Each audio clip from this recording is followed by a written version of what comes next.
Hi students, 12 Physics, Chapter 2, Electrostatic Potential and Capacitance।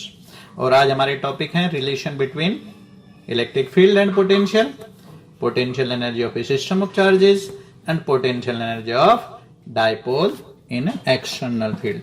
तो let us start off our topic. बड़े interesting topic है आज के, ध्यान से देखना। सबसे पहले हमारा टॉपिक है relation between electric field intensity and electric potential. तो इलेक्ट्रिक फील्ड इंटेंसिटी हमने पढ़ा है, एक वेक्टर क्वांटिटी है, पोटेंशियल स्केलर क्वांटिटी है, और दोनों के बारे में हमने दोनों की स्टडी की है इस चैप्टर में अब तक, इस यूनिट में। इन दोनों के बीच का रिलेशन आज हमें स्टडी करना है, और इसके लिए बड़ा सा सिंपल सा केस लेते हैं। ये मान लीजिए एक इलेक्ट्रिक फील्ड है यहाँ पे लेफ्ट टू राइट, और इसमें हम इक्विपोटेंशियल सरफेस ड्रॉ किया। हमें पता है जैसे जैसे हम फील्ड की डायरेक्शन में जाते हैं पोटेंशियल डिक्रीज होता है। तो मान लीजिए एक पॉइंट है ए, जो एक इक्विपोटेंशियल सरफेस का पार्ट है, जिसके हर पॉइंट का पोटेंशियल V है, और एक पॉइंट है B जो इक्विपोटेंशियल सरफेस का पॉइंट है, और इसका हर पॉइंट का पोटेंशियल है V माइनस dV। तो A B डायरेक्शन हुई इलेक्ट्रिक फील्ड की, ठीक है। अब मान लीजिए ए पॉइंट पे हम एक चार्ज, टेस्ट चार्ज को फ्री छोड़ देते हैं, पॉजिटिव टेस्ट चार्ज। तो positive test charge electric field के डायरेक्शन में मूव करेगा। अगर एक पॉइंट पे फ्री कर रहे हैं और ए से बी की डायरेक्शन इलेक्ट्रिक फील्ड की है, तो चार्ज इलेक्ट्रिक फील्ड की डायरेक्शन में मूव करेगा, फ्रीली मूव करेगा। ये ऐसे ही है जैसे हमने अर्थ के ग्रेविटेशनल फील्ड में एक स्टोन को छोड़ दिया एक हाइट से m मास के, तो ये अर्थ के ग्रेविटेशनल फील्ड की डायरेक्शन में मूव करेगा, फ्रीली मूव करेगा। तो उसी चीज को हम यहाँ पे स्टडी कर रहे हैं। मान लीजिए ए से बी पॉइंट तक हमने m मास को स्टडी किया फ्रीली फॉल होते हुए, तो इसकी पोटेंशियल एनर्जी में डिक्रीज आएगा। इस पे एक वर्क हुआ ग्रेविटेशनल फील्ड की वजह से, that will be equal to mgh। ये हमने पढ़ा था, तो ये एनालॉजी यहाँ पे पढ़ी। इसको इसी हिसाब से अगर हम यहाँ देखते हैं कि क्यू नोट चार्ज को इलेक्ट्रिक फील्ड में फ्री कर दिया, तो ये मूव करेगा, फ्रीली मूव करेगा ए टू बी। तो work done by electric field on Q naught to move it from point A to B. तो निकालिए वर्क डन क्या होगा। इलेक्ट्रिक फील्ड ने कितना वर्क किया, तो इलेक्ट्रिक फील्ड ने वर्क किया फोर्स इनटू डिस्प्लेसमेंट। यहां पे मान लीजिए ए और बी के बीच का डिस्प्लेसमेंट dr है, तो work done by electric field F की वैल्यू होगी Q not E into dr। अब ठीक है, तो E और dr में क्या एंगल हुआ, Q not E dr 0 degree हुआ, तो कोस 0। तो इसका मतलब यहां पे आपने वर्क किया क्यू नॉट E dr। इसमें कोई कंफ्यूजन नहीं होना चाहिए। Work done by electric field on the charge particle, ठीक है। तो चार्ज पार्टिकल पे आपने ये वर्क दिखा दिया। अब आपको देखना है कि आपने पोटेंशियल की कॉन्सेप्ट भी पढ़ी थी, तो work done on Q not को तो हम पोटेंशियल की कॉन्सेप्ट से भी निकाल सकते हैं। To move it from point A to B, तो वो कैसे निकालेंगे, हमें पता है वर्क डन बराबर क्या होगा यहाँ पे, तो ये बराबर होगा क्यू नॉट और फाइनल पॉइंट का पोटेंशियल माइनस इनिशियल पॉइंट का पोटेंशियल। अब क्यू नॉट, फाइनल पॉइंट का पोटेंशियल कितना है, फाइनल पॉइंट का पोटेंशियल है V माइनस dV, क्योंकि B पॉइंट एक इक्विपोटेंशियल सरफेस का पॉइंट है जिसके हर पॉइंट का पोटेंशियल V माइनस dV है, और माइनस ए पॉइंट का पोटेंशियल दैट इज V। तो जब हम इसको सॉल्व करेंगे तो we will get minus Q not dV। तो हमने वर्क डन निकाल लिया चार्ज पार्टिकल पे ए से बी जाते हो, और दोनों केस में work done by electric field calculate कर रहे हैं। क्लियर है। तो फ्रॉम इक्वेशन 1, बस सिंपल है, इसमें कुछ भी नहीं किया आपने।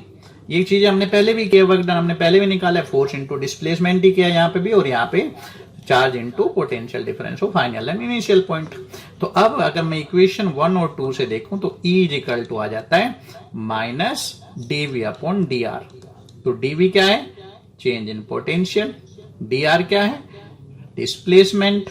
तो डीवी अपॉन डी आर को हम डिफाइन करते हैं पोटेंशियल ग्रेडियंट टर्म से। इसे कहते हैं it is defined as potential, it is named as potential gradient. तो पोटेंशियल ग्रेडियंट के इसका मतलब नेगेटिव के बराबर इलेक्ट्रिक फील्ड होता है किसी प्लेस पे। तो negative sign indicates that the direction of electric field is in the direction of decreasing potential, और you can say opposite to the direction of potential gradient.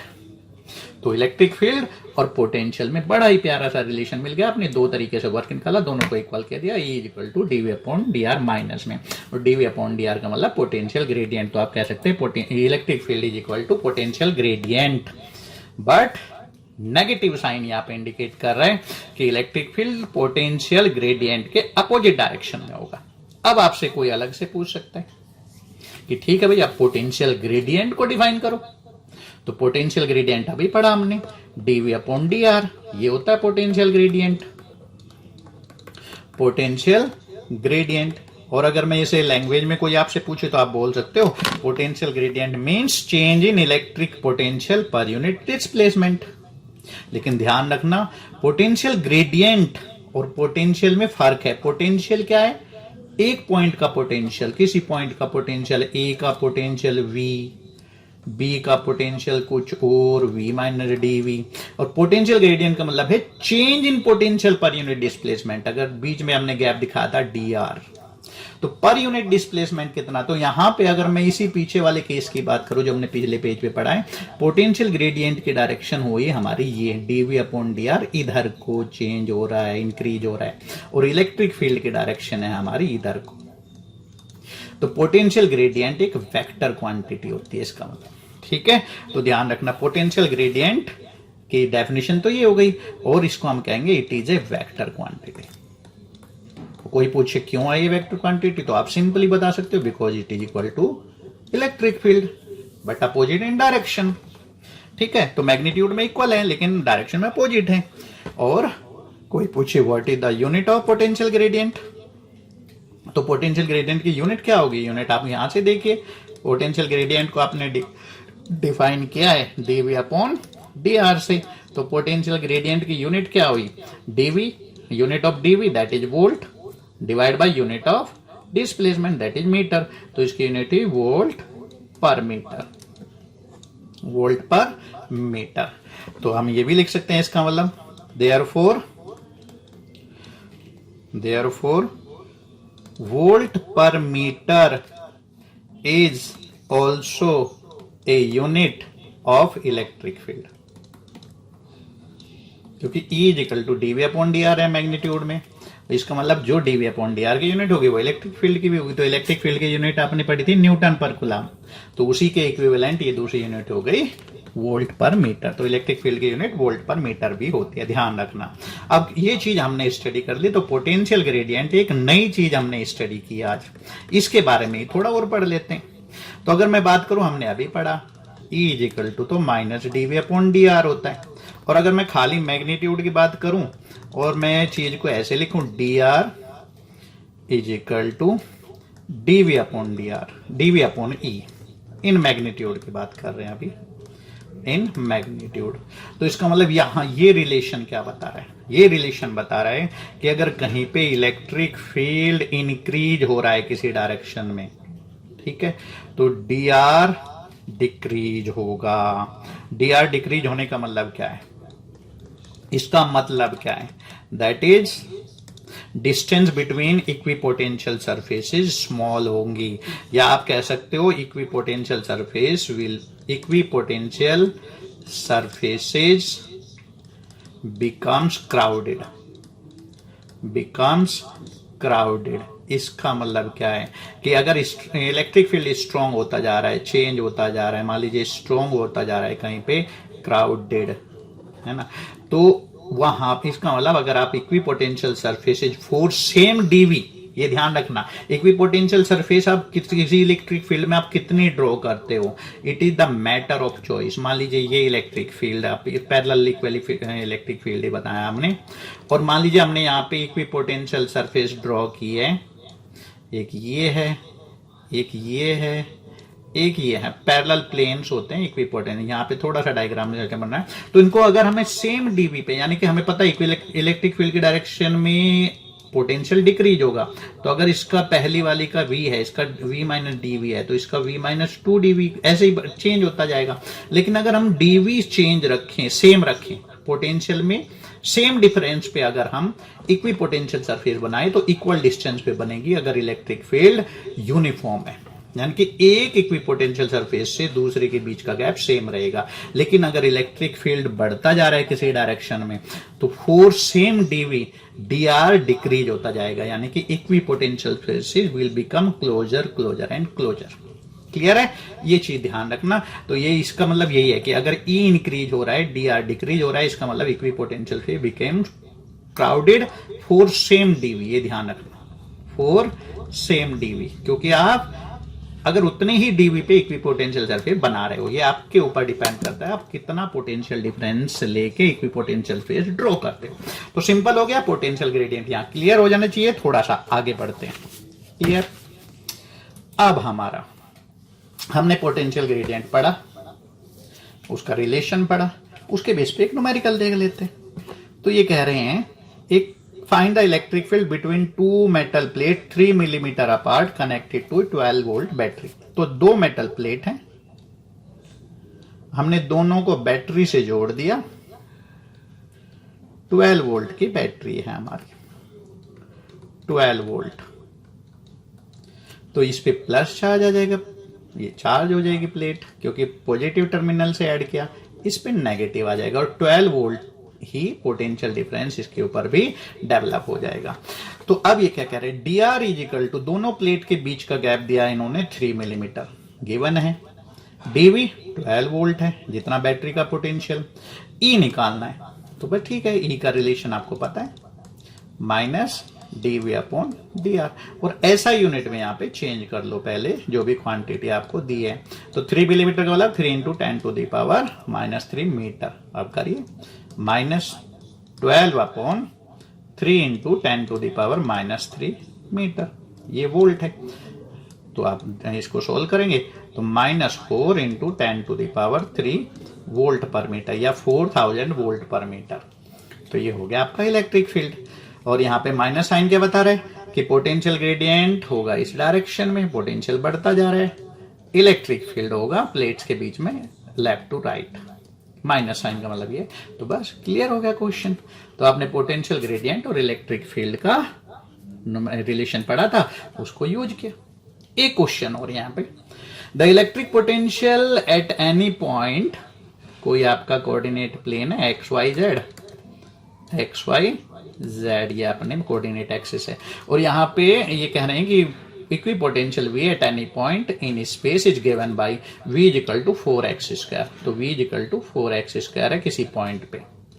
तो आपको निकालना है इलेक्ट्रिक फील्ड उस पॉइंट के आसपास, उस पॉइंट, और पॉइंट को तो दिया भी है इन्होंने coordinate 1 metre 0 2 metre, 1 metre 0 2 metre का मतलब y का कोऑर्डिनेट 0 है, तो एक्स जेड प्लेन में है ये, यहाँ कहीं पॉइंट ए 1 मीटर 0 और 2 metre.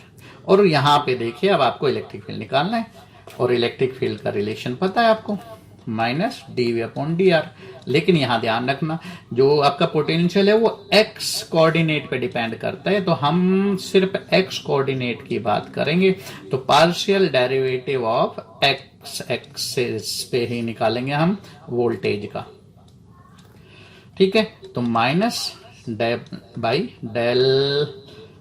Del v upon del x, और वी का मतलब क्या है यहाँ पे 4x², वोल्टेज 4x² के बराबर है, x पे डिपेंड कर रहा है।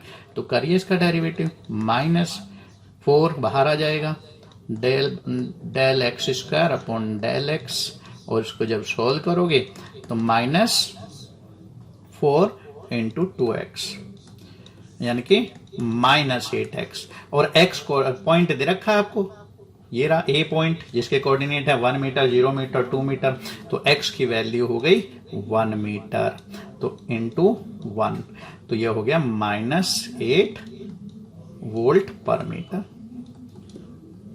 यानी कि इलेक्ट्रिक फील्ड हो गया वहां पे -8 वोल्ट पर मीटर। तो आपको वैल्यूज वोल्टेज की दी थी जो एक्स पे डिपेंड कर रहे हैं और इलेक्ट्रिक फील्ड आपने कैलकुलेट कर लिया।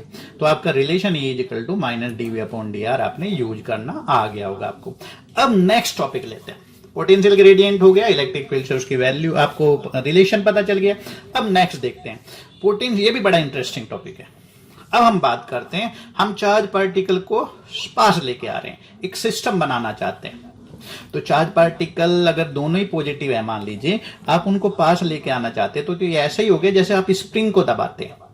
और जब आप स्प्रिंग को दबाते हो तो स्प्रिंग दबना नहीं चाहता, उसकी नेचर क्या होती है, वो उसका मतलब एक रिस्टोरिंग फोर्स क्रिएट हो जाता है जो उसको उसके ओरिजिनल कॉन्फ़िगरेशन में लेकर आना चाहता है। तो अगर आप उसको दबा के छोड़ रहे हो तो इसका मतलब यू आर डूइंग वर्क, और अगर आप उसको रिलीज कर दोगे फोर्स को तो वो वर्क वापस भी मिल जाएगा। तो इसी तरह से दो चार्ज को जब आप पास लेके आते हो तो आपको वर्क करना पड़ेगा, और जब आप उस पर वर्क करोगे तो वो वर्क उनमें स्टोर हो जाएगा in the form of their electrostatic potential energy. और अगर आप जहां उन चार्जेज को लाके रखा है, आपको स्पेसिफिक फोर्स रखने पड़ेंगे उनको वहां पे रखने के लिए, कोई लगाने पड़ेंगे जो उनको वहां मेंटेन करके रखें, रोक के रखें। अगर आप वो फोर्स हटा दोगे तो वो जो आपने वर्क किया था, जो एनर्जी उसमें स्टोर हुई थी, वो ही रिलीज भी हो जाएगी। इसी चीज को दूसरे तरीके से भी पढ़ सकते हैं कि मान लीजिए देखिए यहाँ पे वही चीज जो हमने इससे पहले भी पढ़ी थी कि अर्थ है, और अर्थ पे मान लीजिए हम एक स्टोन को अर्थ से h हाइट पे लेके जाके यहां कहीं रख देते हैं। m मास का स्टोन है, हमने h हाइट पे ले जाके रखा, तो हमने इस पे वर्क किया mgh। स्टोन पे हमने कितना वर्क किया, mgh। और ये mgh अगर हमने यहां कहीं रख दिया ऐसे किसी चीज पे तो ये mgh इसके अंदर स्टोर हो गया। और अगर हम इस स्टोन को यहां से गिराएंगे तो इतना ही वर्क हमें, इतनी ही एनर्जी हमें वापस मिल जाएगी। तो इस सिस्टम की एनर्जी mgh हुई, जिसको हम कहेंगे जितना हमने वर्क किया, या हम कह सकते हैं जब ये यहां से गिरेगा जितना हमें ये एनर्जी देगा। उसी तरह से सिस्टम चार्ज की बात करते हैं। देखो ये चीज अगर समझ आ गई तो चार्ज भी ये भी समझ आ जाएगा। Electric potential energy is equal to the work to assemble the system. दोनों चार्ज को हम इंफिनिटी से लेके आए, Q1 चार्ज को इंफिनिटी से लेके A पॉइंट पर रख दिया, Q2 चार्ज को इंफिनिटी से लेके B पॉइंट पर रख दिया। तो जितना हमें वर्क करना पड़ेगा वो उस सिस्टम की इलेक्ट्रोस्टैटिक पोटेंशियल एनर्जी के बराबर होगा। And it would be recovered, और ये एनर्जी हमें वापस में मिल जाएगी if the system were to be dismantle. अगर इन चार्जेज को उठा के यहां से इंफिनिटी से लेके आए थे, यहां रखा था, आपने वर्क किया था, वो इसकी पोटेंशियल एनर्जी। अब दूसरे तरीके से अगर इस सिस्टम को, बने बनाए सिस्टम को आप यहां से उठा के दोनों चार्जेज को इंफिनिटी पे फेंक दें, यानी कि इन्हें रिलीज कर दें इन फोर्सेज की वजह से इन्हें पकड़ा हुआ है, तो वो ही वापस आपको एनर्जी मिल जाएगी। ऐसे ही आपने ग्रेविटेशनल पोटेंशियल एनर्जी स्टोन की बात करी, ऊपर ले गए, हमने वर्क किया, स्टोर हो गया। आप पत्थर को वहां से छोड़ोगे तो उतना ही वर्क, उतनी ही एनर्जी हमें वापस मिल जाएगी। तो उसी चीज को यहां पे स्टडी करना है। तो पहले हम बात करेंगे potential energy of a two charge system, of a two charge system. दो चार्ज सिस्टम की बात करते हैं तो कितनी पोटेंशियल एनर्जी होगी, तो जितना उन चार्ज सिस्टम को बनाने में आपको वर्क करना पड़ेगा, यानी कि पहले चार्ज को करने में आपको W1 वर्क करना पड़ा, या आप इसको ऐसे कह सकते हैं W इंफिनिटी टू A। पहले चार्ज पार्टिकल पे आपने वर्क किया, दूसरे पे क्या करोगे, W infinity to B। Infinity से A पार्टिकल पे लाके रखोगे, A पॉइंट पे Q1 को और B पॉइंट पे Q2 को। तो जब आप Q1 चार्ज को लेके आए थे तो मान लीजिए यहाँ पे चार्ज फ्री रीजन था, कोई इलेक्ट्रिक फील्ड नहीं था, तो आपको कोई वर्क नहीं करना पड़ेगा, क्योंकि आपको कोई रिपल्शन मिलेगा ही नहीं, यहाँ पे कोई चार्ज है ही नहीं, कोई अपोज ही नहीं करेगा। आप इंफिनिटी से ले आके आए, वहां का पोटेंशियल 0, A पॉइंट पे यहाँ आसपास कोई चार्ज नहीं है, फील्ड फ्री रीजन है, तो यहां का पोटेंशियल भी 0, तो आपको कोई वर्क नहीं करना पड़ेगा। लेकिन जब आप Q2 चार्ज को लेके आओगे, तो Q2 चार्ज को आप लेके आए, Q1 चार्ज पहले से रखा है, तो Q1 की वजह से 2 पॉइंट पे कोई पोटेंशियल होगा। Q1 चार्ज की वजह से, Q1 चार्ज से आपको इंटरेक्ट करना पड़ेगा, और Q1 से जो भी ये डिस्टेंस है, मान लीजिए R12 आप इसे कह रहे हैं, वो A से B के बीच के डिस्टेंस, तो आप Q1 चार्ज से R12 डिस्टेंस पे एक पॉइंट है तो वहां Q1 चार्ज की वजह से कुछ पोटेंशियल होगा, तो आप दूसरे चार्ज को वहां लाके रखोगे तो आपको वर्क करना पड़ेगा। Q1 दोनों जो पॉजिटिव हैं अगर, तो आपको रिपल्शन के अगेंस्ट वर्क करना पड़ेगा, और ये वर्क बराबर होगा Q2 into potential of second point due to the charge at first point. Clear हो जाना चाहिए, बड़ा इंटरेस्टिंग है। तो अगर आप यहां देखें तो पहला वर्क तो 0 हो गया, लेकिन Q2, अब V21 क्या है? Q1 चार्ज की वजह से जो A पॉइंट पे रखा है, B पॉइंट पे पोटेंशियल, तो हमें पता है Q चार्ज से R डिस्टेंस पे पोटेंशियल का फॉर्मूला हमने पढ़ा है, KQ अपॉन R होता है, यहाँ KQ1 अपॉन दोनों पॉइंट के बीच का डिस्टेंस R12। तो आप सोल्व कर लो, तो ये क्या आएगा, आप इसको सोल्व करके रखोगे तो ये आ जाएगा KQ1 Q2 अपॉन R12 दोनों पॉइंट के बीच का गैप। तो ये हो गया जो आपने वर्क किया, और यही वर्क उस सिस्टम की पोटेंशियल एनर्जी की फॉर्म में उसमें स्टोर हो जाएगा। तो ये चार्जेज की इलेक्ट्रोस्टैटिक पोटेंशियल एनर्जी, बड़ा ही प्यारा सा रिलेशन मिला है, U is equal to K Q1 Q2 upon R12। और अगर यहाँ वैक्यूम है तो K की वैल्यू आपको पता ही है 1/4 पाई एप्सिलॉन नॉट, और numerical value 9 into 10⁹ newton metre square पर कूलम स्क्वायर। तो 2 पार्टिकल सिस्टम की ये एनर्जी हो गई। अब आप कहें कि मुझे तो तीसरा चार्ज भी लेके आना है, तो तीसरा चार्ज लेने के लिए आप क्या करोगे, तो in a similar way we can calculate potential energy of 3 charge system, calculate potential energy of a system of 3 charges. तो 3 चार्जेज की बात करते हैं, तो 3 चार्ज का मतलब यहाँ पे कोई तीसरा पॉइंट आप ले सकते हो, C पॉइंट है मान लीजिए, और उसका पोजीशन वेक्टर है R3, C पॉइंट, और मान लीजिए ये B से इसकी डिस्टेंस R12 कहोगे आप, R23 सॉरी, और 1A पॉइंट से इसकी डिस्टेंस है R13। तो थोड़ा सा अगले पेज पे जाना पड़ेगा, लेकिन ये डायग्राम आप ध्यान रखना, और देखते हैं हम 3 पार्टिकल सिस्टम की एनर्जी कैसे निकालेंगे। तो वैसे ही जो हमने पहले किया था कि चार्जेज को इन्फिनिटी से लाने में, पहले चार्ज को इन्फिनिटी से A पॉइंट तक लाना है, कितना वर्क किया, दूसरे चार्ज को इन्फिनिटी से B पॉइंट तक लाना है, कितना वर्क किया, और तीसरे चार्ज को इन्फिनिटी से C पॉइंट पे लाके रखना है, तो कितना वर्क किया। ठीक है, तो देखते हैं। पहला आपने किया था, पहले चार्ज को लाने में आपको कोई वर्क नहीं करना पड़ेगा, उसको किसी के अपोजिट इंटरेक्शन नहीं करना। दूसरे पे आपने कैलकुलेट किया था Q2 equal to Q2 into V21, आप इसको कैलकुलेट कर चुके हो यहां तक। और अब तीसरे चार्ज को लेके आए, तो तीसरे चार्ज को थर्ड पॉइंट पे रखना है C पे, तो उस पॉइंट पे पहले चार्ज की वजह से भी कुछ पोटेंशियल होगा, V31 कहेंगे, थर्ड पॉइंट पे फर्स्ट पॉइंट पे रखे चार्ज की वजह से पोटेंशियल, यानी कि उसे पहले चार्ज से भी इंटरेक्ट करना है, पहले चार्ज की वजह से भी उस पर इफेक्ट आएगा, उस पॉइंट का पोटेंशियल होगा, दूसरे चार्ज की वजह से भी, क्योंकि दूसरा चार्ज भी इससे पहले आ चुका है, उसकी वजह से भी 3 पॉइंट पे, दूसरे पॉइंट पे रखे चार्ज की वजह से भी कुछ पोटेंशियल होगा। तो तीसरे चार्ज पे इतना आपको टोटल वर्क करना पड़ेगा। तो इसको तो आप कैलकुलेट कर चुके थे, K Q1 Q2 upon R12। अब Q3, अब इसकी वैल्यू थर्ड पॉइंट पे पहले चार्ज की वजह से पोटेंशियल, तो K Q1 दोनों पॉइंट के बीच का गैप 13, K Q2 चार्ज की वजह से थर्ड पॉइंट पे पोटेंशियल, तो K Q2 अपॉन R23।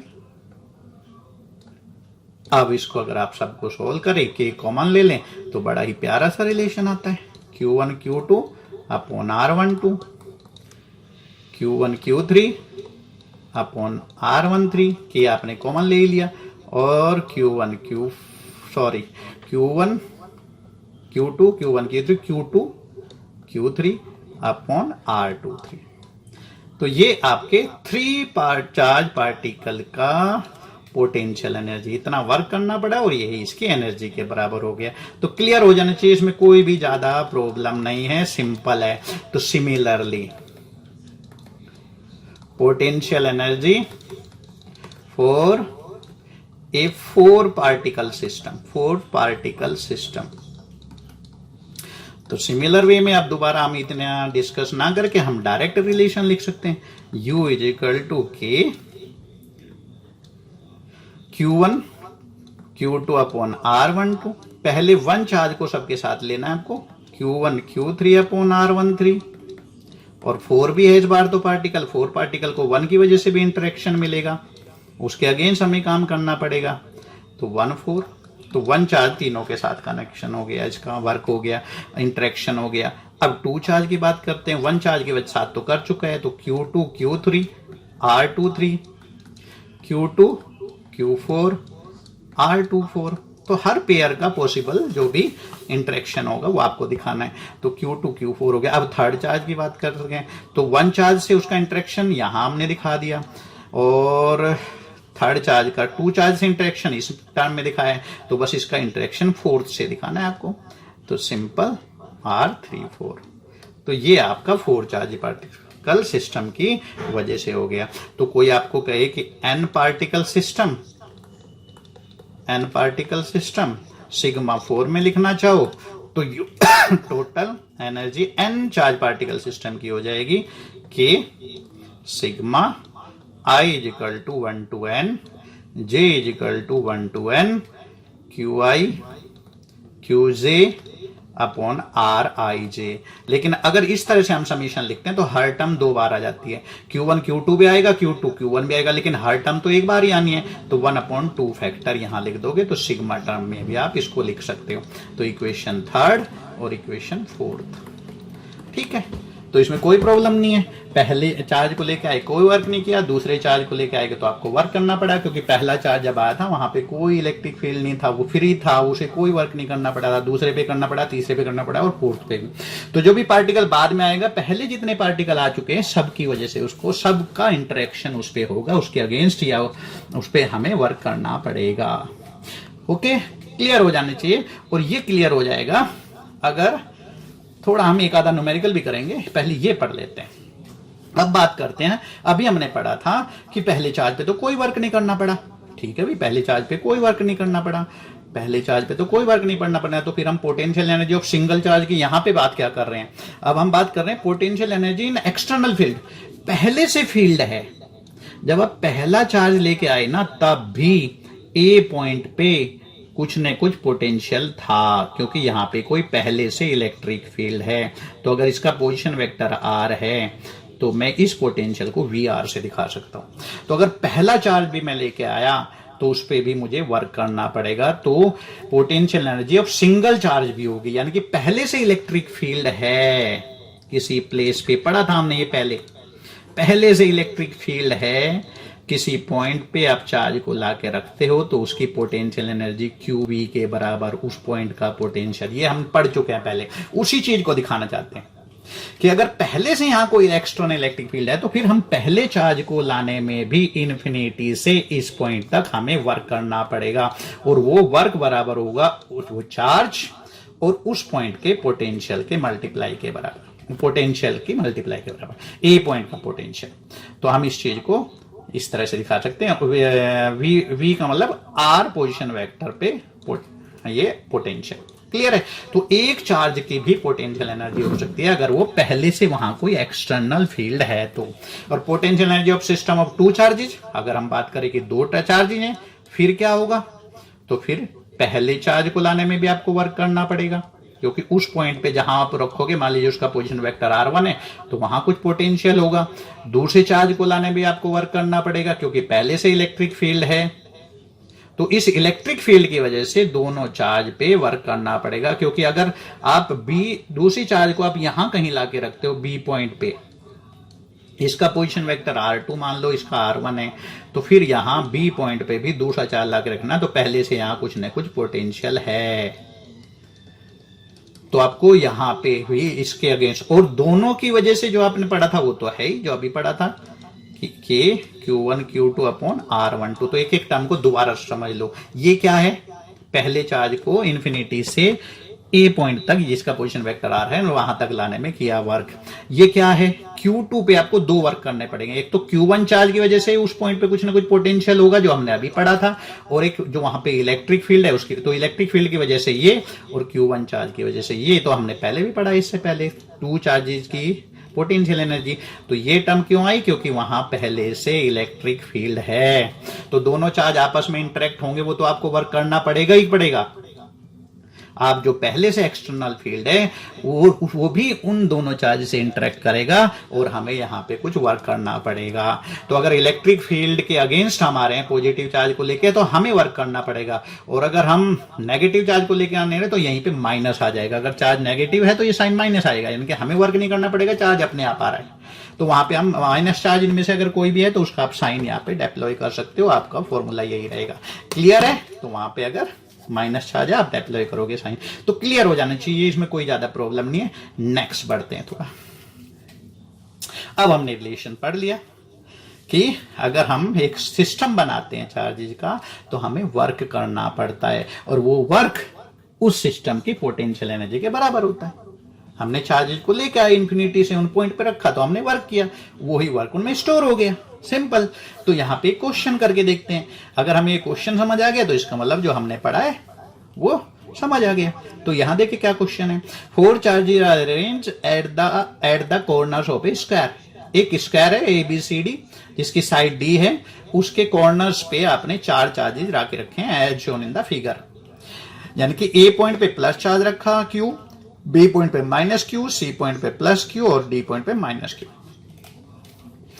पूछा क्या है क्वेश्चन में, find the work required to put together the arrangement. तो आपको वर्क निकालना है, यानी कि पोटेंशियल एनर्जी निकालनी है सिस्टम की, क्योंकि आपको पता है वर्क उतना ही करना पड़ेगा इन्फिनिटी से यहां तक इन चार्ज को लाने में जो इस सिस्टम की पोटेंशियल एनर्जी के बराबर होगा। Second, a charge Q0 is brought to the centre E of the square, the 4 charges are being held fix at the corners, how much extra work is needed to do this. तो क्या क्या दिया है, Q1 Q3 Q के बराबर है, Q1 Q3 का मतलब A पॉइंट पे और C पॉइंट पे चार्ज, और Q2 Q4 minus Q charge के बराबर है। साइड स्क्वायर की D है। आपको वर्क निकालना है पहले केस में पूरे सिस्टम को फॉर्म करने के लिए, वर्क निकालना है सेकंड केस में किसी चार्ज Q0 को E पॉइंट पे लाके रखने के लिए। तो क्वेश्चन को पहले आप थोड़ा समझो, 2 बार पढ़ो या 3 बार पढ़ो, जितनी बार आपका मन करता है उतनी बार आप क्वेश्चन को पढ़ोगे, क्योंकि क्वेश्चन को पहले समझना जरूरी है। अब इसका फर्स्ट पार्ट देखते हैं। तो देखिए आपने क्या किया, आपको यहाँ वर्क डन निकालना, या कहिए आप सिस्टम की पोटेंशियल एनर्जी निकालनी है, और वर्क डन पोटेंशियल एनर्जी के बराबर ही होता है, या कहिए potential energy of the charge system work done के बराबर होता है। वर्क डन कौन सा, और इसका तो आपने फॉर्मूला पढ़ा था, 4 चार्जेज है तो उन पे आपका पोटेंशियल एनर्जी कितना होगा सिस्टम का, उतना ही आप वर्क करोगे जितनी पोटेंशियल एनर्जी है। तो ये फॉर्मूला तो पढ़ा था हमने, Q1 Q2 R12, Q1 Q3 R13, Q1 Q4 R14, और ये पहला चार्ज सबसे इंटरेक्ट हो गया। अब सेकंड चार्ज की बात करो, फर्स्ट से इसका इंटरेक्शन हो चुका है सेकंड चार्ज का, तो ये टर्म दोबारा नहीं लिखनी, तो Q1 नहीं लिखना, Q2 Q3 लिखना है सीधे, R23, और सेकंड चार्ज का इंटरेक्शन फोर्थ चार्ज से।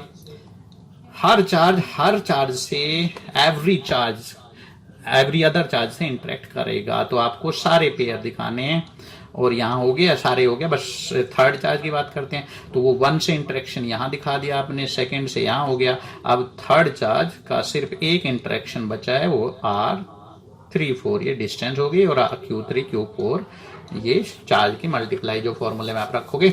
अब सारी वैल्यूज तो आपको पता है, तो रख दीजिए कि Q1 कितना है, Q1 है Q और Q2 है माइनस Q, तो मैं डायरेक्ट लिख देता हूं minus Q² by D. Q1 Q3 दोनों प्लस हैं तो Q², और दोनों के बीच का गैप है diagonal of the square, that is D√2, okay, plus Q1 Q4 तो एक प्लस है एक माइनस है, तो Q² और दोनों के बीच का गैप। Q2 Q3 दोनों चार्ज माइनस के हैं, तो मल्टीप्लाई करोगे और ये D√2 डिस्टेंस डायगोनल के बराबर। Q2 Q4 का मतलब हुआ एक चार्ज प्लस माइनस हो गया और एक प्लस हो गया, तो माइनस Q² दोनों के बीच का गैप साइड के बराबर हो गया। Q3 Q4 तो यहाँ पे भी एक चार्ज प्लस का है एक माइनस का है, तो Q² Q3 Q4 हाँ एक प्लस एक माइनस और दोनों के बीच का गैप डी। और आप इनको सोल्व कर लो तो 2 टर्म हो गई ये प्लस वाली और 4 टर्म हो गई माइनस वाली, तो ये आ गया के -4q² बाई डी और 2q² बाई डी रूट 2। बस इसको सोल्व कर लो मैथमेटिकली। तो अगर आप चाहो तो इस टर्म को मैं थोड़ा कॉमन ले सकता हूँ, -k² बाई डी और ब्रैकेट में लिख सकते हो आप 4 माइनस बाहर ले लिया तो 4 माइनस रूट 2। इसको सो बस ये आपका आंसर हो गया। तो ये सिस्टम की यहाँ इक्वेशन बनाने की जरूरत नहीं, बस हो गया आपका आंसर फाइनल, यही आंसर है। तो ये आपने पूछा तो सिंपल आपने फॉर्मूला अप्लाई कर दिया। तो अगर बस इतना सिंपल सी चीजें होती है। अब ये क्वेश्चन इंपॉर्टेंट है, आपको वर्क निकालना है, क्यू नोट चार्ज को ई पॉइंट पे लाके रखना है। तो क्यू नोट चार्ज पे वर्क करना पड़ेगा, फाइनल पॉइंट वी ई, तो वी ई पॉइंट का पोटेंशियल, और इन्फिनिटी से लेके आना है तो इन्फिनिटी का पोटेंशियल, और इन्फिनिटी का पोटेंशियल तो 0 होता है, तो हम इसको डायरेक्ट ऐसे भी लिखते हैं क्यू नोट वी ई। अब देखिए ई पॉइंट का पोटेंशियल कितना होगा वो हमें यहां निकालना है।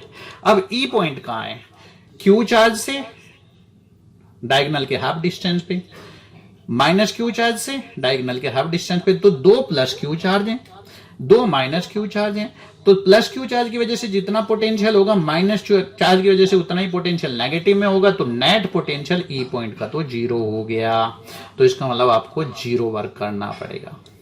तो यहां पे देखिए कितना इंटरेस्टिंग है, इन्फिनिटी पे आपने 0 पोटेंशियल लेते हैं जनरली, लेकिन ई पॉइंट का पोटेंशियल यहाँ पे चार्जेज भी है, ये पॉइंट इन्फिनिटी पे भी नहीं है, लेकिन जितने प्लस चार्जेज की वजह से पोटेंशियल है उतना ही माइनस चार्ज की वजह से पोटेंशियल है। तो इस पॉइंट का पोटेंशियल हो गया 0। तो आपको कहीं से भी लेके आ जाओ, इन्फिनिटी से लेके आओगे वहां का पोटेंशियल 0, यहां पे लेके आए यहाँ का पोटेंशियल 0, तो पोटेंशियल डिफरेंस 0 माइनस 0 यानी कि 0 ही रहा, तो कोई वर्क नहीं करना पड़ेगा। तो बड़ा इंटरेस्टिंग है, देखो आपको समझ आया होगा, क्लियर है, एक बार फिर देख लेना इसको। तो ये आपने न्यूमेरिकल कर लिया। अब हमारा बहुत इंपॉर्टेंट टॉपिक आता है, ये बहुत पूछा जाता है और बहुत यूज होगा, इसको बड़े ध्यान से पढ़ना है। हमने तीसरा टॉपिक आज हमारा potential energy of dipole in an external field. अब हम पोटेंशियल एनर्जी डाइपोल की बात कर रहे हैं, ध्यान से सुनना, क्योंकि पोटेंशियल एनर्जी इस बार हम डाइपोल की वजह से हमने इलेक्ट्रिक फील्ड निकाला था, डाइपोल की वजह से, डाइपोल की वजह से पोटेंशियल निकाला था, डाइपोल को हमने टॉर्क निकाला था जब एक्सटर्नल फील्ड में रखते हैं। आज हम निकालना चाहते हैं कि जब डाइपोल, इलेक्ट्रिक डाइपोल किसी एक्सटर्नल फील्ड में रखा होगा तो उसकी पोटेंशियल एनर्जी कितनी होगी। तो ठीक है, ये डाइपोल है आपका ए बी, ए पे पॉइंट माइनस चार्ज रखा है माइनस क्यू, बी पे प्लस क्यू, पोटेंशियल आपके डाइपोल मोमेंट की डायरेक्शन ए से बी होगी, और ये इलेक्ट्रिक फील्ड आपने लिया यूनिफॉर्म लेफ्ट टू राइट। और मान लीजिए किसी टाइम पे dipole, a b dipole electric field से थीटा एंगल बना रहा है, यानी कि डाइपोल मोमेंट बना रहा है, डाइपोल एक्सिस बना रही है थीटा एंगल, तो उस टाइम पे टॉर्क कितना लग रहा होगा डाइपोल पे। The torque acts on the dipole which is given bye, एक टॉर्क लगेगा और वो किसके बराबर होगा, ये हम पहले पढ़ चुके हैं कि डाइपोल जब इलेक्ट्रिक फील्ड में रखते हैं तो उस पर एक टॉर्क लगता है, वो कितना लगता है हमने इसको स्टडी किया था, और इसका आ गया था P क्रॉस E के बराबर। और मैग्नीट्यूड की बात करें तो PE साइन थीटा, P यहाँ पे डाइपोल का, डाइपोल मोमेंट का मैग्नीट्यूड है, E इलेक्ट्रिक फील्ड का मैग्नीट्यूड है, थीटा वो एंगल है जो डाइपोल मोमेंट या डाइपोल एक्सिस इलेक्ट्रिक फील्ड के साथ उस इंस्टेंट पे बना रही है, जिस इंस्टेंट में हम टॉर्क कैलकुलेट कर रहे हैं। अब मान लीजिए हमने डाइपोल को थीटा एंगल से और रोटेट किया, थीटा से थीटा प्लस डी थीटा, और यहाँ पे डी थीटा टेंड्स टू 0, ये ध्यान रखना। वो छोटे एंगल के लिए हमने इसको रोटेट किया, एक्सटर्नल एजेंट ने किया, तो वर्क डन कितना होगा, तो work done on the dipole bye external agent, यहाँ पे एक्सटर्नल एजेंट ने इसको रोटेट कराया, तो वर्क डन रोटेशनल मोशन में होता है tau into angular displacement d theta, और टो तो आपको पता है, तो वो आपका, आपने वैल्यू पता है, इक्वेशन फर्स्ट से लिख लेंगे pE sine theta d theta. तो इस पे एक्सटर्नल एजेंट इसको रोटेट कराने में डाइपोल को वर्क करेगा P E sign theta d theta. तो ये तो डी थीटा एंगल के लिए हुआ। अगर कोई कहे भाई डी थीटा एंगल तो बहुत छोटा है, अगर हम पहले एंगल थीटा 1 हो, फाइनली थीटा 2 एंगल में रोटेट कराया हमने डाइपोल को, तो वर्क डन कितना हुआ? तो net work done on the dipole, तो एक बड़े एंगल के लिए जो थीटा 1 से थीटा 2 तक हम घुमाया, तो आपको वर्क डन निकालना पड़ेगा। तो integration of D W, theta 1 से थीटा 2, लिमिट, ठीक है, करिए। तो रखिए डी डब्ल्यू की वैल्यू क्या थी? PE sine theta d theta, limit theta 1 से थीटा 2, ठीक है, डी थीटा।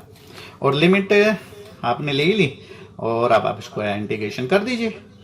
तो माइनस नहीं, पीई बाहर आएगा, ठीक है, और इंटीग्रेशन करोगे आप, पीई कांस्टेंट है वहां पे, और इंटीग्रेशन करोगे साइन थीटा का, तो ये आएगा कॉस थीटा माइनस में। और लिमिट आपकी है, लिमिट में थीटा नॉट से थीटा रखता हूं, थीटा नॉट से थीटा, कोई प्रॉब्लम नहीं होनी चाहिए। नोट यूनिट को मैंने थोड़ा लिमिट बदली है, ये मैंने थीटा नॉट से थीटा लिया है, यहाँ पे थीटा नॉट से थीटा, कोई प्रॉब्लम नहीं है, आप नाम कुछ भी दे सकते हो। तो थीटा नॉट से थीटा तक हमने इसको घुमाया, ठीक है, थीटा नॉट से थीटा, ठीक है। अब देखो पीई कॉस थीटा, और लिमिट हो गई थीटा नॉट से थीटा। तो अब आप इसको सोल्व करिए, क्या रखोगे आप इसको? तो माइनस बाहर आ जाएगा पीई, और लिमिट आपने दी तो cos theta minus cos theta not, तो आपका एक्सप्रेशन आ गया थीटा नॉट से थीटा तक घुमाने के लिए। If theta is equal to 90 degree, अगर शुरू में आपने डाइपोल को 90 डिग्री पे रखा और फिर आपने रोटेट कराया, तो उस केस में थीटा इज इक्वल टू, अगर आप 90 डिग्री ले लोगे तो देन वर्क डन कितना होगा डाइपोल पे? तो माइनस पीई ब्रैकेट में cos theta minus cos 90 degree, और cos 90 तो 0 होता है, तो ये हो जाएगा माइनस पीई कॉस थीटा, ठीक है। इसमें कोई कंफ्यूजन नहीं। और थीटा 90 डिग्री क्यों लेते हैं, इसको अभी हम डिस्क्राइब करेंगे। तो इस थोड़ा देख लीजिए यहाँ तक एक्सप्रेशन। तो आपने देखा कि जब डाइपोल थीटा एंगल बना रहे हो, फिर टॉर्क लगेगा, तो अगर हम उसे थीटा के बाद थीटा से थीटा प्लस डी थीटा के बीच में रोटेट करते हैं, तो work done by external agent pE sine theta d theta. अब ये तो छोटा वर्क डन है, अगर हम इसको बड़े एंगल में घुमाएं थीटा नॉट टू थीटा, तो work done on the dipole होगा। इसका इंटीग्रेशन करेंगे हम, इंटीग्रेशन डी डब्ल्यू का, लिमिट थीटा नॉट से थीटा। तो जब हम इसको सोल्व करते हैं तो ये आ जाता है minus pE cos theta minus cos theta naught, और थीटा नॉट को हम यहाँ 90 लेते हैं, तो हमारा एक्सप्रेशन आ गया W is equal to minus pE cos theta. और इसी चीज को अगर मैं यहाँ थोड़ा सा ये ऐसे भी रख सकते हैं, minus p dot E, dot product of p and E के माइनस के बराबर होगा। तो आपकी हो गई इक्वेशन नंबर 1। बस, तो ये वर्क डन हो गया। और ये अगर वर्क डन है, जितना आप वर्क करोगे वही तो स्टोर हो जाएगा डाइपोल में in the form of its potential energy. तो आप क्या लिखोगे? The work done is stored, हमें पता है जितना हम वर्क करते हैं वो सिस्टम में स्टोर हो जाता है as the potential energy of dipole, potential energy of dipole. Therefore potential energy of dipole किसके बराबर होगा फिर? तो बस वही U is equal to W. तो जो डब्ल्यू का एक्सप्रेशन आ गया था उसी को आप लिख दीजिए, minus pE cos theta, magnitude की बात करूं, और इसी चीज को हम डॉट प्रोडक्ट में पी डॉट ई। तो डाइपोल की पोटेंशियल एनर्जी इलेक्ट्रिक फील्ड में होती है माइनस पी डॉट ई के बराबर, या पीई कॉस थीटा के बराबर। इक्वेशन नंबर मेरे याद तो नहीं आ रहा पीछे क्या था, 3rd में बना देता हूं, कोई प्रॉब्लम नहीं, इक्वेशन से कोई फर्क नहीं पड़ता। तो इतना आपने वर्क किया, तो ये ही इसमें पोटेंशियल एनर्जी के फॉर्म में स्टोर हो गया। तो आपने जैसे स्प्रिंग दबाते हो आप, तो स्प्रिंग को दबाने में आपने जो वर्क करते हो वो स्प्रिंग की पोटेंशियल, इलास्टिक पोटेंशियल एनर्जी के फॉर्म में स्टोर हो जाता है। यहां पे हमने डाइपोल को एक्सटर्नल एजेंट ने रोटेट कराया इलेक्ट्रिक फील्ड में, तो जो वर्क होगा वो डाइपोल के इलेक्ट्रोस्टैटिक पोटेंशियल एनर्जी की फॉर्म में डाइपोल में स्टोर हो गया। ध्यान रखना, इसको बड़ा इंटरेस्टिंग है। अब आप पूछ सकते हो कि यहाँ पे हमने थीटा नोट को 90 डिग्री क्यों लिया, तो ये थोड़ा सा हम यहां समझ सकते हैं। वी टेक लिख लेते हैं, अगर बात करो आप we take theta naught is equal to 90 degree. तो कोई पूछ सकता है वाई इनिशियल एंगल हमने 90 डिग्री क्यों लिया। तो हम इस चीज को ऐसे समझेंगे, ध्यान से देखना। इलेक्ट्रिक फील्ड की डायरेक्शन अगर लेफ्ट टू राइट है, अब आप इसमें एक डाइपोल को लाके रखते हो 90 डिग्री पे, तो माइनस क्यू चार्ज होता है डाइपोल में, प्लस क्यू चार्ज होता है डाइपोल में। तो आप अगर इस तरह से रखोगे 90 डिग्री पे, तो माइनस क्यू चार्ज को आप इन्फिनिटी से लेके आए, प्लस क्यू चार्ज को भी आप इन्फिनिटी से लेके आए, तो ये डाइपोल की पोटेंशियल एनर्जी हम लेंगे। अब ये ध्यान रखना, अगर हम दोनों चार्ज बराबर अमाउंट के हैं तो एक पे हमें लाने में वर्क करना पड़ेगा, दूसरे को लाने में उतना ही वर्क वापस मिल जाएगा। तो नेट वर्क इस पोजीशन में डाइपोल को रखने के लिए 0 करना पड़ता है। तो इसलिए इन दिस केस हम कह सकते हैं, इसलिए हम थीटा को यहां 90 डिग्री रख रहे हैं। तो इन यानी कि इन दिस केस लिख लेते हैं, in this case the work done against electric field in bringing plus q and minus q are equal and opposite,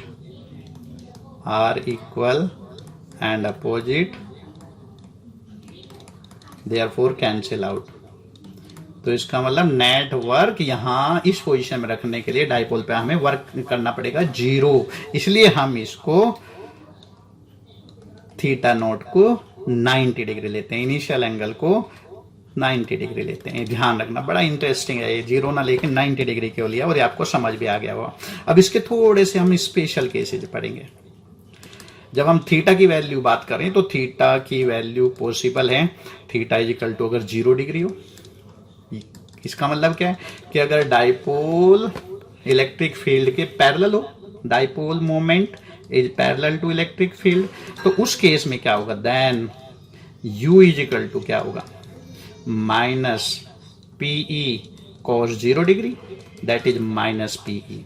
और ये जो डाइपोल होगा ना इस टाइम माइनस पी, इसकी ये मिनिमम पोटेंशियल एनर्जी होगी। और मिनिमम पोटेंशियल एनर्जी का मतलब ये स्टेबल केस में होगा। हर सिस्टम की स्टेबल इक्विलिब्रियम में मिनिमम पोटेंशियल एनर्जी होती है। तो यहां इस केस में डाइपोल की पोटेंशियल एनर्जी आपने कैलकुलेट की कि वो तो मिनिमम पोटेंशियल एनर्जी आई। तो मिनिमम पोटेंशियल एनर्जी का मतलब यहाँ पोटेंशियल एनर्जी, पी का मतलब पोटेंशियल एनर्जी, पूरा लिख देता हूं, कभी आप डाइपोल मोमेंट और इलेक्ट्रिक फील्ड ले लो, पोटेंशियल एनर्जी। और ये जो इक्विलिब्रियम होता है ये स्टेबल होता है। स्टेबल क्या होता है, अगर इस इक्विलिब्रियम से जब डाइपोल इलेक्ट्रिक फील्ड के पैरेलल रखा हो, अगर डाइपोल इलेक्ट्रिक, ये हमने पहले भी पढ़ा था जब हमने टॉर्क पढ़ा था डाइपोल पे, तो स्टेबल इक्विलिब्रियम पढ़ा था। यहां हम पोटेंशियल एनर्जी के टर्म में उसी चीज को पढ़ेंगे कि जब डाइपोल इलेक्ट्रिक फील्ड के पैरेलल रहे, यानी कि डाइपोल मोमेंट ऐसे हो, डाइपोल मोमेंट माइनस चार्ज इधर हो, प्लस चार्ज इधर हो, प्लस चार्ज पे फोर्स लग रहा हो क्यू ई, माइनस चार्ज पे माइनस क्यू, या इक्वल और अपोजिट। तो आप डाइपोल को थोड़ा सा डिस्प्लेस करके देखो अपनी पोजीशन से, थोड़ा सा डाइपोल को हम यहां लेके आए, हमने वर्क किया, तो डाइपोल की टेंडेंसी क्या होगी, हमने वर्क किया लेकिन डाइपोल को जरा सा अगर डिस्प्लेस करके आपने छोड़ दिया तो इसकी टेंडेंसी होगी to regain its original configuration, या अपनी मिनिमम पोटेंशियल एनर्जी यानी कि स्टेबल इक्विलिब्रियम की कंडीशन में आने की इसकी टेंडेंसी रहेगी। तो यहां स्टेबल इक्विलिब्रियम हमने पहले भी पढ़ा था, यहां फिर पढ़ लिया। अगर थीटा 180 डिग्री हो, थीटा की वैल्यू 180 डिग्री यानी कि माइनस पी, यानी कि p is antiparallel to electric field, तो उस केस में यू कितना आ जाएगा, माइनस पीई कोस 180, कोस 180 का मतलब -1, तो पीई प्लस की एनर्जी हो गई, यहाँ तो पी डॉट ई के बराबर, तो मैक्सिमम पोटेंशियल एनर्जी होगी डाइपोल की। और मैक्सिमम पोटेंशियल एनर्जी का मतलब ये होगा अनस्टेबल इक्विलिब्रियम में। अनस्टेबल इक्विलिब्रियम का मतलब क्या है, ये केस देखिए आप, अगर प्लस चार्ज इधर आ जाए डाइपोल पे, प्लस चार्ज इधर और माइनस चार्ज इधर, माइनस चार्ज राइट साइड में और प्लस चार्ज लेफ्ट साइड में, लेफ्ट टू राइट आपने इलेक्ट्रिक फील्ड दिखाया, तो माइनस चार्ज और प्लस चार्ज, तो फिर इन पे फोर्स भी बदल जाएंगे, प्लस चार्ज पे और माइनस चार्ज पे, इलेक्ट्रिक फील्ड के डायरेक्शन में प्लस चार्ज पे लगते हैं तो अब देखिए ये आपका डाइपोल है और इसका डाइपोल मोमेंट इस बार opposite to the electric field के डायरेक्शन के है। तो इलेक्ट्रिक फील्ड की वजह से माइनस चार्ज पे इधर को फोर्स लगेगा, प्लस चार्ज पे इधर को फोर्स लगेगा डाइपोल के ऊपर से। और आप इसे जरा सा डिस्प्लेस करके इमेजिन करो, आपने डिस्प्लेस किया तो क्या डाइपोल वापस आएगा? तो आप देखिए जब आपने डाइपोल को डिस्प्लेस कर दिया तो ध्यान से देखना फोर्स कैसे कैसे लग रहे हैं। यहाँ इस पे फोर्स QE था और यहाँ माइनस QE था। जब आप इसको डिस्प्लेस कर दोगे तो माइनस QE इधर को लग रहा है, प्लस QE इधर को लग रहा है डिस्प्लेस करने वाली पोजीशन में। तो फिर ये वापस नहीं आएगा, घूम जाएगा। और कब तक घूमेगा? जब तक स्टेबल इक्विलिब्रियम में ना आ जाए, यानी कि इसका डाइपोल मोमेंट इलेक्ट्रिक फील्ड के पैरेलल ना हो जाए। तो ऐसे इक्विलिब्रियम को जब हम सिस्टम को जरा सा डिस्प्लेस करें और सिस्टम अपने ओरिजिनल कॉन्फ़िगरेशन में ना आना चाहिए, उसे उसका अनस्टेबल इक्विलिब्रियम कहते हैं। और ऐसे केस में सिस्टम की मैक्सिमम पोटेंशियल एनर्जी होती है। यहां सिस्टम से ज्यादा वर्क करा सकते हो आप। सोच के देखो, इमेजिन करके देखो, ये बड़ा इंटरेस्टिंग है। If theta is equal to आप ले लो 90 डिग्री, इसका मतलब क्या है? आपने थीटा 90 किया, फॉर्मूले में रख दो, फाइनल एंगल 90 डिग्री रखना। तो माइनस PE कोस 90, कोस 90 तो जीरो होता है, तो जीरो वर्क। तो इसका मतलब आपका जो डाइपोल होगा उस पे जीरो पोटेंशियल एनर्जी होगी इस केस में। तो इसको थोड़ा स्टडी कर लेना, ये जब स्पेशल केस पढ़ोगे तो बड़ा ही चीजें समझ आ जाएंगे क्लियरली। क्लियर है? तो डाइपोल की potential energy U is equal to minus P dot E। Clear है? एक बार देख लेना इसको, दोबारा देखना वीडियो को। नेक्स्ट देखते हैं और ये क्वेश्चन कर लेते हैं बस फाइनली। अगर हम इस क्वेश्चन को सोल्व कर लेंगे तो इसका मतलब हमने डाइपोल पढ़ा है और अब इसके बेस पे अगर क्वेश्चन करेंगे तो हमें अगर ये समझ आ गया तो इसका मतलब चीजें सही रही। तो गिवन देखो क्या पढ़ा है, पहले तो पढ़िए क्वेश्चन को 2 या 3 बार। An electric dipole of length 2 cm is placed with its axis making an angle of 60 degree to a uniform electric field of 10 to the power 5 Newton per coulomb. If it experiences a torque of 8, यहाँ पे गलत है ये थोड़ा, 8√3 आएगा यहाँ पे, 8√3 newton metre. Calculate the magnitude of charge on the dipole and potential energy of the dipole. तो गिवन क्या है, एक बार दोबारा पढ़ सकते हो आप क्वेश्चन को। तो डाइपोल का आपने यहाँ पे इन्होंने डाइपोल लेंथ दी है जिसको हम 2a से दिखाते हैं। तो 2a से दिखाते हैं, वही याद रखो, 2a से दिखा देते हैं। 2 सेंटीमीटर डाइपोल लेंथ है। थीटा जो डाइपोल है वो इलेक्ट्रिक फील्ड से 60 डिग्री बना रहा है, ठीक है, हो गया। और इलेक्ट्रिक फील्ड का मैग्नीट्यूड भी दे रखा है यहाँ पे, ये है 10 to the power 5 न्यूटन पर कूलम। क्लियर हो गया? अब ये आपका इलेक्ट्रिक फील्ड भी हो गया। अब पूछा क्या है क्वेश्चन में? अच्छा, टॉर्क भी दिया है 8√3 न्यूटन मीटर का डाइपोल पे इस एंगल पे फोर्स भी लग रहा है। तो कैलकुलेट, तो आपको ये गिवन हो गया, नोट कर लिया आपने। अब आप व्हाट टू डू देखो, क्या करना है आपको। व्हाट टू डू, तो क्या करना है आपको? आपको चार्ज का मैग्नीट्यूड निकालना है डाइपोल पे। तो आपको पता ही है डाइपोल पे एक प्लस क्यू चार्ज होगा, एक माइनस होगा, तो क्यू का मैग्नीट्यूड। और सेकंड निकालनी है डाइपोल की पोटेंशियल एनर्जी क्या होगी। तो बस सोल्व करते हैं, कुछ चीजें दे रखी हैं उसके हिसाब से आप देखिए डायग्राम बना लिया। ऐसा यूनिट में आप जो वैल्यू दे रखे हो ना चेंज कर लिए। 2 सेंटीमीटर है तो 2 × 10 to the power -2 मीटर हो गया, या आप 0.02 मीटर कहिए। और बाकी सारी यूनिट SI में अब इसको सोल्व करते हैं। तो एग्जीक्यूशन फॉर्मूले आपको पता होने चाहिए। अब आपको क्यू निकालना है, टॉर्क दे रखा है, इलेक्ट्रिक फील्ड दे रखा है, और आपको एक फॉर्मूला पता होगा, torque is equal to PE sin theta. Magnitude torque का ये होता है डाइपोल पे, सारी वैल्यू दे रखी है। टॉर्क दे रखा है 8√3 न्यूटन, और डाइपोल मोमेंट यहाँ पे नहीं दिया तो Q × 2a लिख लो। और 2a की वैल्यू तो है यहाँ पे, E कितना है 10 to the power 5, और साइन है 60 डिग्री। ठीक है, तो ये सारी वैल्यू Q × 2a का मतलब हो गया 2 × 0.02 मीटर, 10 to the power 5, और साइन 60 होता है √3/2, और यहाँ 8√3 है। तो चीजें सोल्व कर लेना। तो Q को छोड़ के बाकी सारी वैल्यू इसमें दी हुई है। तो अगर आप इसे सोल्व करोगे √3 से √3 कट जाएगा, 0.2 इधर जाएगा 8 के नीचे, इसको आप सोल्व करोगे तो देखना एक बार सोल्व करके 8 × 10⁻³ और चार्ज निकाल रहे हो, सारी SI यूनिट ले रहे हो तो आंसर SI यूनिट में आएगा, कूलाम हो गया आपका काम। तो चार्ज आपने निकाल लिया। अब कह रहे हैं पोटेंशियल एनर्जी, तो हो गया आपका काम, -PE cos theta potential energy होती है। P आपने क्वेश्चन में P तो नहीं दिया है तो Q × 2A तो दिया होगा, Q × 2A ये हो गया P, और E sin E cos theta, ये सारी चीजें दे रखी हैं। Q कितना आया 8 × 10⁻³ कूलाम, 2A कितना है 0.02 मीटर, E भी दे रखा है 10⁵ न्यूटन पर कूलाम, साइन नहीं यहाँ पे cos 60, और cos 60 की वैल्यू 1/2 होती है। इनको सबको वैल्यूज को रख के अगर आप सोल्व करोगे तो आप देखना -8 जूल। ठीक है, तो बस इस तरह से अगर आप हर टॉपिक के साथ एक एक दो न्यूमेरिकल करोगे तो आपकी कॉन्सेप्ट क्लियर हो जाएगी। आप इन सारे टॉपिक को आप देखना, बड़े इंपॉर्टेंट टॉपिक है, उनके साथ हमने एक एक दो न्यूमेरिकल भी किए हैं। तो अगर आप इसको ध्यान से देखोगे आपको कॉन्सेप्ट क्लियर हो जाएगी।